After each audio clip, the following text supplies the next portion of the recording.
the missionary who had been to China in 20th century. Gladys Aylward was the daughter of Thomas and Rosina Aylward, a postman and a housewife from Edmonton, a small suburb of London.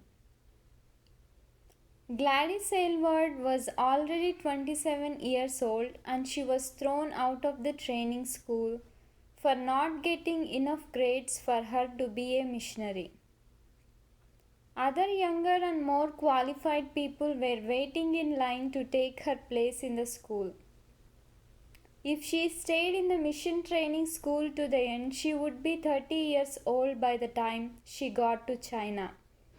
At this age, it would be probably difficult for her to learn Chinese.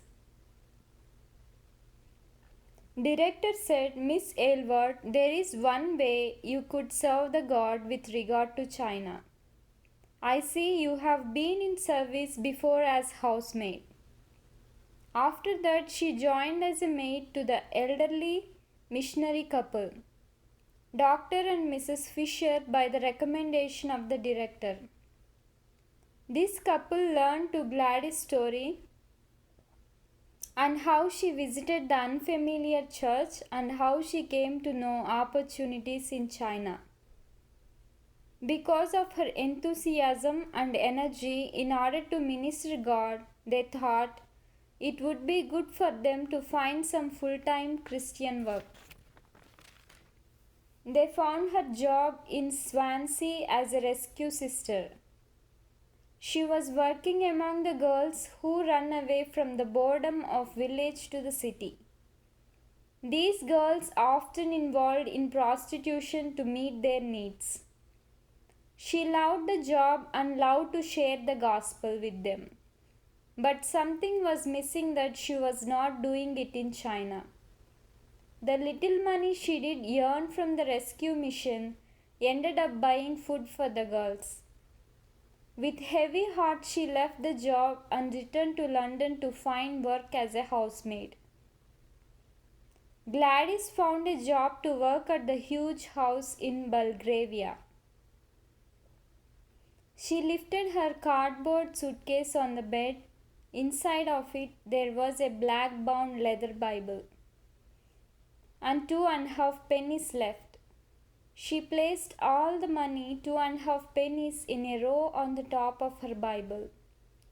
She placed her hands over the Bible and with a loud voice she prayed, "Here is my Bible. Here is all the money I have. Here is me. Find some way to use me, God." After that, another maid stepped in and said, "Mistress wants to see you." Gladys went into the drawing room of Lady Annabel's young husband. She paid all fare that took her to come there, which is 3 shillings. Gladys could hardly believe it.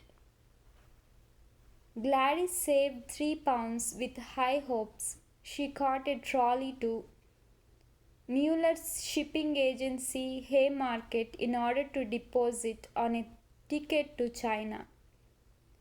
She went to the clerk and asked him how much is a one-way ticket to China. Looking at her appearance as a maid, he estimated that she would never be able to afford a trip to China. He said to her, "Ma'am, please step aside. I have work to do."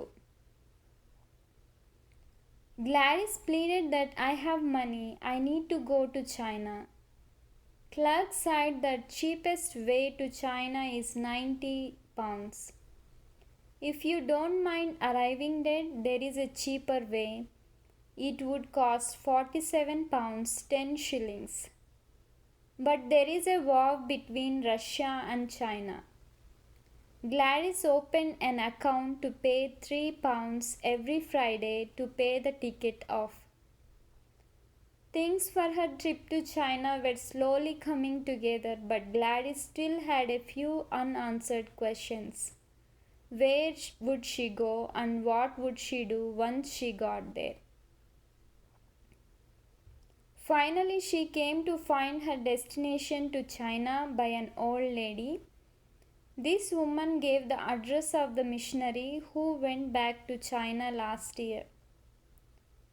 On October 15, 1930, Gladys stood at the Liverpool Street railway station to begin her journey. Gladys hugged her parents and sister Violet goodbye. Gladys introduced herself to an elderly couple who were fellow passengers, and this couple took a special interest on her.